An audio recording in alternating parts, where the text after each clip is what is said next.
Bonjour à tous et bienvenue sur ma chaîne pour cette nouvelle vidéo. Dans la dernière, nous avions découvert le chargeur VEVOR pour véhicules électriques, un chargeur à brancher sur une prise domicile 16 ampères. Nous avions vu ses caractéristiques, nous avions regardé l'application mobile associée et nous allons donc maintenant découvrir ce que ça donne en conditions réelles de charge et surtout savoir si ça tient réellement toutes ses promesses. Mais avant ça, si vous aimez mes vidéos, n'oubliez pas, abonnez-vous, likez et activez la petite clochette. Allez, on se retrouve tout de suite pour ce nouveau test.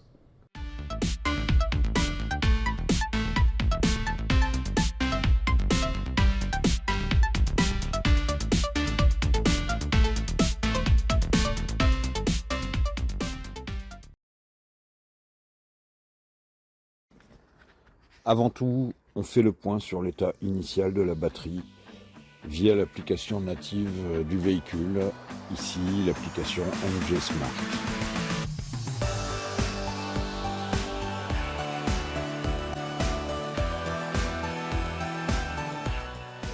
On procède alors au branchement de la voiture.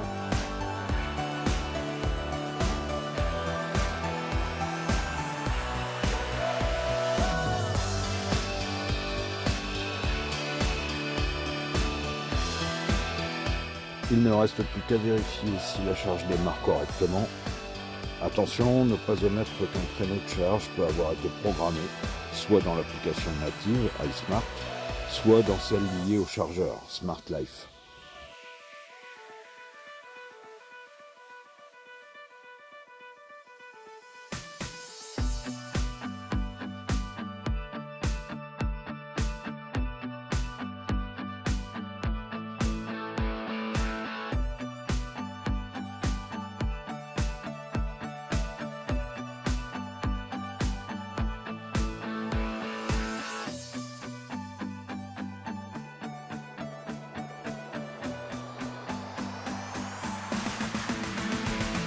On peut noter que la puissance observée sur l'application du chargeur en sortie est légèrement plus élevée que celle acceptée réellement par la voiture.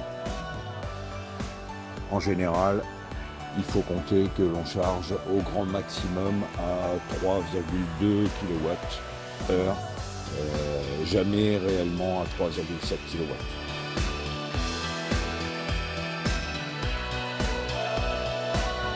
Alors pour conclure, le bilan est très positif, il est vraiment difficile après un mois d'utilisation de mettre en défaut ce chargeur. On arrive à une charge d'à peu près 26 kW sur 8 heures, ce qui représente à peu près dans mon cas 40% de la batterie, ce qui est plus qu'honorable puisqu'on est parfaitement dans la zone de santé de la batterie et ça correspond tout à fait à des trajets quotidiens, alors plutôt des trajets en ville, des trajets courts bien évidemment. Alors, deux choses à retenir cependant. La première, je vous conseille de privilégier absolument l'application native de votre véhicule pour programmer et lancer les charges directes, parce que j'ai constaté qu'il pouvait y avoir des bugs en passant via l'application Smart Life liée au chargeur.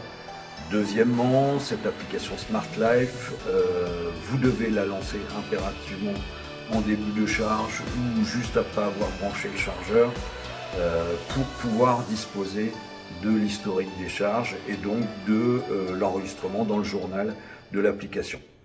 Cette vidéo est maintenant terminée, merci de l'avoir regardée.